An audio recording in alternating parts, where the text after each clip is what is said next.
ਪੰਜਾਬ ਦੇ ਵੱਖ-ਵੱਖ ਜ਼ਿਲ੍ਹਿਆਂ ਦੇ ਵਿੱਚ ਪਏ ਮੀਂਹ ਦੇ ਨਾਲ ਕਿਸਾਨਾਂ ਦਾ ਭਾਰੀ ਨੁਕਸਾਨ ਵੀ ਹੋਇਆ ਹੈ। ਜਿੱਥੇ ਖੇਤਾਂ ਦੇ ਵਿੱਚ ਖੜੀ ਫਸਲ ਇਸ ਨਾਲ ਨੁਕਸਾਨੀ ਗਈ ਹੈ, ਉੱਥੇ ਮੰਡੀਆਂ ਦੇ ਵਿੱਚ ਪ੍ਰਬੰਧ ਪੂਰੇ ਨਾ ਹੋਣ ਕਾਰਨ ਵੀ ਫਸਲ ਦਾ ਕਾਫੀ ਜ਼ਿਆਦਾ ਨੁਕਸਾਨ ਹੋਇਆ ਹੈ। ਏਸ਼ੀਆ ਦੀ ਸਭ ਤੋਂ ਵੱਡੀ ਦਾਣਾ ਮੰਡੀ ਖੰਨਾ ਦੇ ਵਿੱਚ ਵੀ ਕਿਸਾਨਾਂ ਦੀ ਫਸਲ ਸੰਭਾਲੀ ਨਹੀਂ ਜਾ ਸਕੀ। ਇੱਥੇ ਵੀ ਮੀਂਹ ਨੇ ਭਾਰੀ ਨੁਕਸਾਨ ਕੀਤਾ ਤਾਂ ਉੱਥੇ ਹੀ ਰਾਜਪੁਰਾ ਦੀ ਮੰਡੀ ਦੇ ਵਿੱਚ ਵੀ ਝੋਨਾ ਮੀਂਹ ਦੇ ਕਾਰਨ ਕਾਫੀ ਜ਼ਿਆਦਾ ਬਰਬਾਦ ਹੋਇਆ ਹੈ। ਮੀਂਹ ਦੇ ਪਾਣੀ ਦੇ ਵਿੱਚ ਰੁੜਦਾ ਨਜ਼ਰ ਆਇਆ।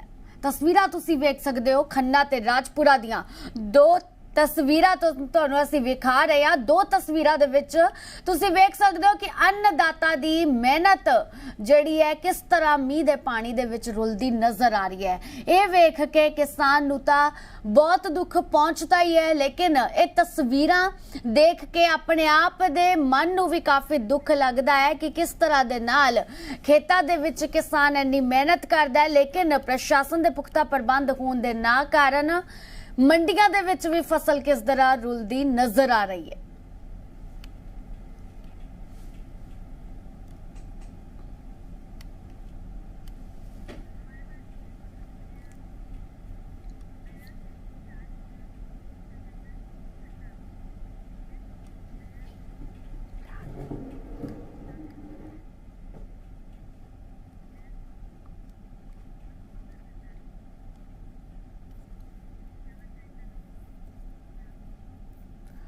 ਸੋ ਇਸੇ ਖਬਰ ਤੇ ਸਾਡੇ ਨਾਲ ਵਧੇਰੇ ਜਾਣਕਾਰੀ ਦੇ ਲਈ ਰਾਜਪੁਰਾ ਤੋਂ ਸਾਡੇ ਸਹਿਯੋਗੀ ਦਇਆ ਸਿੰਘ ਜੁੜੇ ਹੋਏ ਨੇ ਤੇ ਖੰਨਾ ਤੋਂ ਸਾਡੇ ਸਹਿਯੋਗੀ ਧਰਮਿੰਦਰ ਸਿੰਘ ਸਾਡੇ ਨਾਲ ਜੁੜੇ ਨੇ।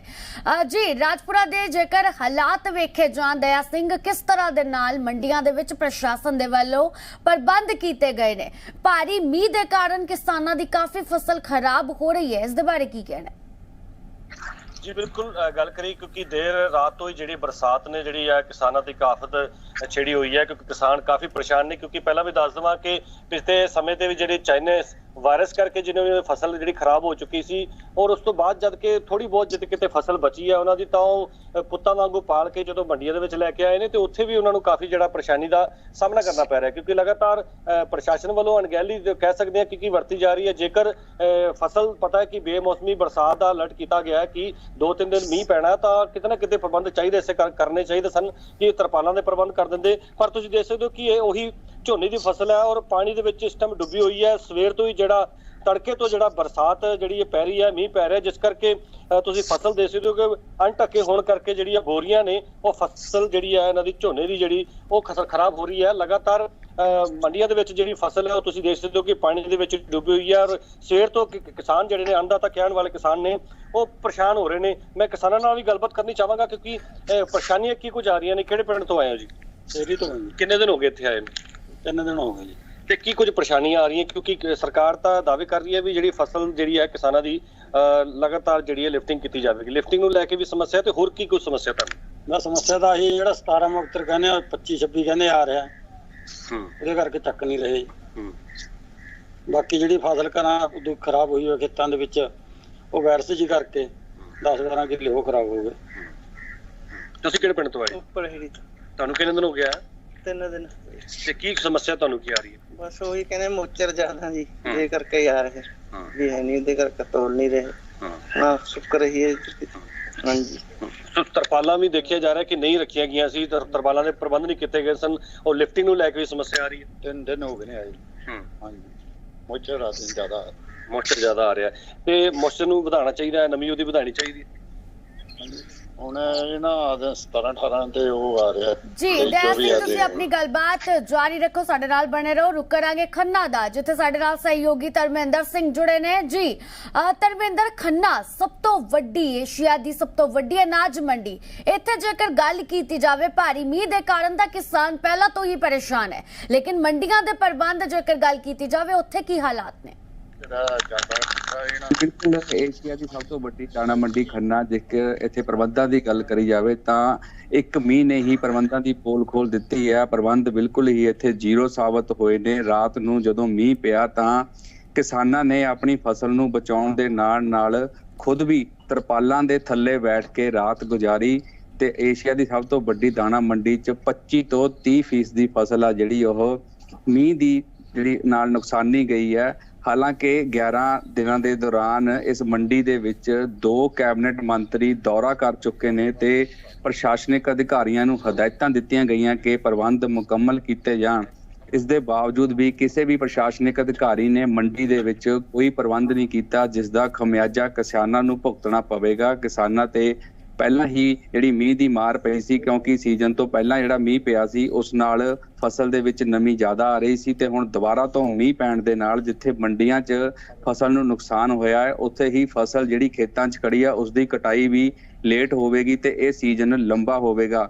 ਦੂਜੇ ਪਾਸੇ ਕਿਸਾਨਾਂ ਦੀ ਫਸਲ ਨਾ ਵਿਕਣ ਕਰਕੇ ਉਹਨਾਂ ਨੂੰ ਬਹੁਤ ਜ਼ਿਆਦਾ ਨੁਕਸਾਨ ਝੱਲਣਾ ਪਵੇਗਾ।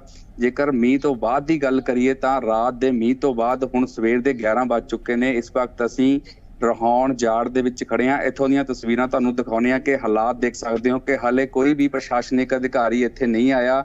ਤੁਹਾਨੂੰ ਤਸਵੀਰਾਂ ਦਿਖਾ ਰਹੇ ਹਾਂ ਕਿ ਮੀਂਹ ਦੇ ਵਿੱਚ ਇਹ ਮੀਂਹ ਦਾ ਪਾਣੀ ਆ, ਮੰਡੀ ਦੇ ਵਿੱਚ ਕੋਈ ਵੀ ਨਿਕਾਸੀ ਦਾ ਪ੍ਰਬੰਧ ਨਹੀਂ ਹੈ। ਜੇਕਰ ਇੱਕ ਢੇਰੀ ਤੋਂ ਪਾਣੀ ਜਾਵੇਗਾ ਤਾਂ ਦੂਜੀ ਢੇਰੀ ਦੇ ਵਿੱਚ ਇਹ ਪਾਣੀ ਜਾ ਰਿਹਾ ਵਾ। ਕਹਿਣ ਦਾ ਮਤਲਬ ਕਿ ਇੱਕ ਕਿਸਾਨ ਦੀ ਫਸਲ ਇੱਕ ਆਪਣੀ ਬਚਾਏਗਾ ਤਾਂ ਦੂਜੇ ਦੀ ਨੁਕਸਾਨੀ ਜਾਊਗੀ। ਪਾਣੀ ਦੇ ਵਿੱਚ ਸਾਰਾ ਝੋਨਾ ਤੈਰ ਰਿਹਾ ਵਾ, ਝੋਨਾ ਸਾਰਾ ਗਿੱਲਾ ਹੋ ਚੁੱਕਿਆ। ਮਜ਼ਦੂਰ ਜਿਹੜੇ ਨੇ ਉਹ ਗਿੱਲਾ ਝੋਨਾ ਲੱਗ ਕਰ ਰਹੇ ਨੇ ਤੇ ਸੁੱਕਾ ਝੋਨਾ ਜਿਹੜਾ ਉਹ ਲੱਗ ਕਰ ਰਹੇ ਨੇ। ਇਸ ਨੂੰ ਸੁੱਕਣ 'ਚ ਵੀ 3 ਤੋਂ 4 ਦਿਨ ਲੱਗਣਗੇ ਜੇਕਰ ਧੁੱਪ ਨਿਕਲੇਗੀ। ਦੂਜੀ ਸਭ ਤੋਂ ਵੱਡੀ ਲਾਪਰਵਾਹੀ ਸਾਹਮਣੇ ਆਈ ਹੈ। ਤੁਹਾਨੂੰ ਤਸਵੀਰਾਂ ਦਿਖਾਉਂਦੇ ਆ ਕਿ ਆ ਜਿਹੜੀਆਂ ਬੋਰੀਆਂ ਮੰਡੀ ਦੇ ਵਿੱਚ ਪ੍ਰਸ਼ਾਸਨ ਵੱਲੋਂ ਲਗਾਈਆਂ ਗਈਆਂ ਨੇ, ਇਸ ਦੇ ਥੱਲੇ ਰੈਕ ਲਗਾਉਣੇ ਹੁੰਦੇ ਨੇ ਤਾਂ ਕਿ ਪਾਣੀ ਫਸਲ ਨੂੰ ਨੁਕਸਾਨ ਨਾ ਪਹੁੰਚਾਵੇ, ਪਰੰਤੂ ਕਿਸੇ ਵੀ ਬੋਰੀ ਥੱਲੇ ਕੋਈ ਰੈਕ ਨਹੀਂ ਲਾਇਆ ਗਿਆ, ਜਿਸ ਦੇ ਚੱਲਦਿਆਂ ਲੱਖਾਂ ਦੀ ਤਾਦਾਦ 'ਚ ਜਿਹੜੀ ਬੋਰੀਆਂ 'ਚ ਫਸਲ ਪਈ ਆ ਉਹਨੂੰ ਵੀ ਭਾਰੀ ਨੁਕਸਾਨ ਹੋਇਆ। ਇਸ ਦਾ ਖਮਿਆਜਾ ਸਿੱਧਾ ਕਿਸਾਨਾਂ ਨੂੰ ਭੁਗਤਣਾ ਪਵੇਗਾ, ਕਿਉਂਕਿ ਜਦੋਂ ਫਸਲ ਨੂੰ ਸੁਕਾਉਣ ਦੀ ਗੱਲ ਆਵੇ ਜਾਂ ਫਿਰ ਕੋਈ ਲੇਬਰ ਦੀ ਗੱਲ ਆਵੇ ਤਾਂ ਉਹ ਸਾਰਾ ਕੁਝ ਕਿਸਾਨਾਂ ਨੂੰ ਹੀ ਅਦਾ ਕਰਨਾ ਪਵੇਗਾ। ਜੀ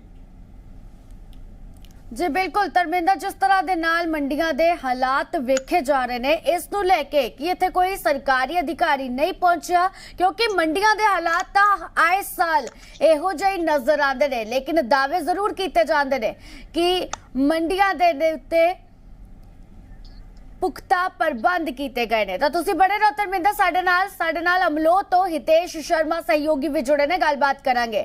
ਜੀ ਹਿਤੇਸ਼, ਅਮਲੋਹ ਦੇ ਵਿੱਚ ਕਿਸ ਤਰ੍ਹਾਂ ਦੇ ਹਾਲਾਤ ਨੇ? ਮੰਡੀਆਂ ਦੇ ਵਿੱਚ ਆਏ ਸਾਲ ਇਹੀ ਪ੍ਰਬੰਧ ਵੇਖਣ ਨੂੰ ਮਿਲਦੇ ਨੇ, ਲੇਕਿਨ ਸਰਕਾਰ ਦੇ ਦਾਅਵੇ ਹਮੇਸ਼ਾ ਵੱਡੇ ਹੁੰਦੇ ਨੇ ਕਿ ਮੰਡੀਆਂ ਦੇ ਪੁਖਤਾ ਪ੍ਰਬੰਧ ਕਰ ਲਏ ਗਏ ਨੇ। ਕਿਸਾਨਾਂ ਨੂੰ ਜਿਹੜਾ ਨੁਕਸਾਨ ਹੋਇਆ ਉਸ ਦਾ ਜ਼ਿੰਮੇਵਾਰ ਹੁਣ ਕੌਣ ਹੈ? ਜੀ ਬਿਲਕੁਲ ਜੀ, ਬੀਤੀ ਰਾਤ ਜਦੋਂ ਬਾਰਿਸ਼ ਹੋਈ ਹੈ ਉਸ ਤੋਂ ਬਾਅਦ ਜਿਹੜਾ ਮੰਡੀ ਦੇ ਹਾਲਾਤ ਨੇ, ਮੰਡੀ ਦੇ ਵਿੱਚ ਜਿਹੜਾ ਤਲਾਬ ਦਾ ਰੂਪ ਧਾਰਨ ਕਰ ਚੁੱਕੇ ਨੇ। ਮੰਡੀ ਦੇ ਵਿੱਚ ਸੜਕਾਂ ਦੇ ਉੱਤੇ ਪਾਣੀ ਵੱਡੀ ਮਾਤਰਾ ਵਿੱਚ ਹੈ ਤੇ ਕਿਸਾਨਾਂ ਨੂੰ ਆਪਣੀ ਫਸਲ ਬਚਾਉਣ ਲਈ ਕਾਫੀ ਮਿਹਨਤ ਮੁਸ਼ੱਕਤ ਕਰਨੀ ਪਈ। ਉਹਨਾਂ ਨੂੰ ਆਪਣੀ ਫਸਲ ਬਚਾਉਣ ਲਈ ਤਰਪਾਲਾਂ ਦਾ ਪ੍ਰਬੰਧ ਕਰਨਾ ਪਿਆ। ਪਿਛਲੀ ਸਰਕਾਰ ਦੇ ਸਮੇਂ ਇਸ ਮੰਡੀ ਦੇ ਵਿੱਚ ਜਿਹੜਾ ਅਮਲੋਹ ਦੀ ਮੰਡੀ ਦੇ ਵਿੱਚ ਕਰੋੜਾਂ ਰੁਪਏ ਖਰਚ ਕੇ ਸੀਵਰੇਜ ਦਾ ਪ੍ਰਬੰਧ ਕੀਤੇ ਗਏ ਸੀਗੇ, ਸੜਕਾਂ ਦਾ ਰਿਪੇਅਰ ਕੀਤੀ ਗਈ ਸੀ, ਸੜਕਾਂ ਬਣਾਈਆਂ ਗਈਆਂ ਸੀ। ਪਰ ਬਾਵਜੂਦ ਇਸ ਦੇ ਜਿਹੜਾ ਅੱਜ ਦੇ ਹਾਲਾਤ ਨੇ, ਮੰਡੀ ਦੇ ਵਿੱਚ ਪਾਣੀ, ਸੀਵਰੇਜ ਸਿਸਟਮ, ਸੀਵਰੇਜ ਦੀ ਜਿਹੜੀ ਸਮੱਸਿਆ ਉਹ ਵੱਡੇ ਪੱਧਰ ਤੇ ਕਿਸਾਨਾਂ ਨੂੰ ਸਾਹਮਣੇ ਆ ਰਹੀ ਹੈ। ਤੇ ਬੀਤੇ ਦਿਨੀ ਕੈਬਨਿਟ ਮੰਤਰੀ ਕੁਲਦੀਪ ਸਿੰਘ ਧਾਲੀਵਾਲ ਵੀ ਮੰਡੀ ਦਾ ਦੌਰਾ ਕਰਕੇ ਗਏ ਸੀ, ਜਿਨ੍ਹਾਂ ਨੇ ਖਰੀਦ ਪ੍ਰਬੰਧਾਂ ਨੂੰ ਲੈ ਕੇ ਸੰਤੁਸ਼ਟੀ ਜਤਾਈ ਸੀ ਕਿ ਪੂਰੇ ਪੰਜਾਬ ਦੇ ਵਿੱਚ ਖਰੀਦ ਪ੍ਰਬੰਧ ਵਧੀਆ ਢੰਗ ਨਾਲ ਚੱਲਣੇ ਤੇ ਅਮਲੋਹ ਦੀ ਮੰਡੀ ਦੇ ਖਰੀਦ ਪ੍ਰਬੰਧਾਂ ਤੇ ਵੀ ਉਹਨਾਂ ਨੇ ਸੰਤੁਸ਼ਟੀ ਜਤਾਈ ਸੀ। ਪਰ ਅੱਜ ਵੀ ਜਿਹੜੇ ਕੈਬਨਿਟ ਮਿਨਿਸਟਰ ਲਾਲ ਚੰਦ ਕਟਾਰੂ ਚੱਕ ਵੀ ਇਸ ਮੰਡੀ ਦਾ ਦੌਰਾ ਕਰਨ ਲਈ ਕਰੀਬ 12:30 ਦੇ ਵਜੇ ਦੇ ਕਰੀਬ ਇੱਥੇ ਪਹੁੰਚ ਰਹੇ ਨੇ। ਮੰਡੀ ਦੇ ਹਾਲਾਤ ਨੇ, ਮੰਡੀ ਦੇ ਵਿੱਚ ਚਾਰੇ ਪਾਸੇ ਜਿਹੜਾ ਸੜਕਾਂ ਤੇ ਪਾਣੀ ਭਰ ਚੁੱਕਿਆ ਜੀ। ਹਿਤੇਸ਼, ਬਹੁਤ ਸ਼ੁਕਰੀਆ। ਧਰਮਿੰਦਰ ਤੇ ਦਇਆਨੰਦ, ਤੁਹਾਡਾ ਵੀ ਬਹੁਤ ਸ਼ੁਕਰੀਆ ਖਬਰ ਤੇ ਵਧੇਰੇ ਜਾਣਕਾਰੀ ਦੇਣ ਦੇ ਲਈ।